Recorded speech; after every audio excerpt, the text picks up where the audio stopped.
Komachielo bende en ni riwruok moro makedo ne ratich joma mine kaunti ma Siaya ochako kampen mar sundo wach chuogo chike makonyo wakeni e kinde magineno malo kata menstrual hygiene management laws mondo mi okony rakruok kod midhiero mathoro mako joma mine kata wakeni e seche mabende gintiere ria. George Amolo nigi ler mathoth e wachni kawuok e kaunti ma Siaya.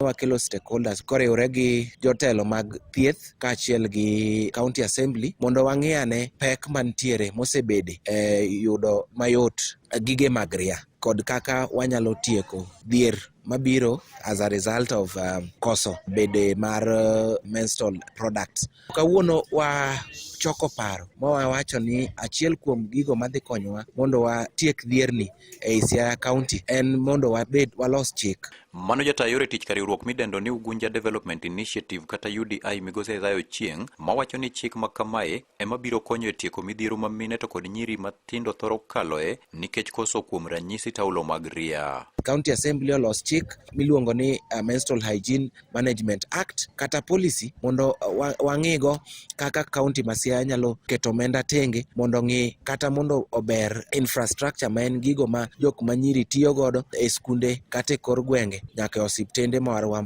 mantiere e Siaya County. Mar ariyo, wayud kaka County Assembly nyalo keto tenge omenda manyalo konyo procure sanitary pads kata gige nyodo mondo nyithindwa oyud gigi e yo mayot. Korka kore coordinator mochung' ne weche mag nyodo e kaunti ma Siaya Mikae Pamela Josephine to luwo ni thor margi maduong' mar chiwo paro mar chuogo chik manyalo tayo weche mag riano en dwaro ma gin godo mar neno ni gige riago eko kel machiegni gi jopiny. We are looking at the access to these products of menstruation, right from the disposable and the reusable sanitary towels and the availability within our community. As we also look about the access, we are looking at how can these young girls in school get these products at a cheaper cost. Negi wuoye boma ma Siaya kinde romo manokelo kanyakla jokanyo mopogore opogore kamoting'o jopuonjre, jopuonj, migawo mar somo, migawo mar thieth to kod jokanyo mag od buch County Assembly ma Siaya ka MCA mogwel Cynthia Ndar orwako paro mar chuogo chik no. Jo UDI noluongowa mondo wachak go mbaka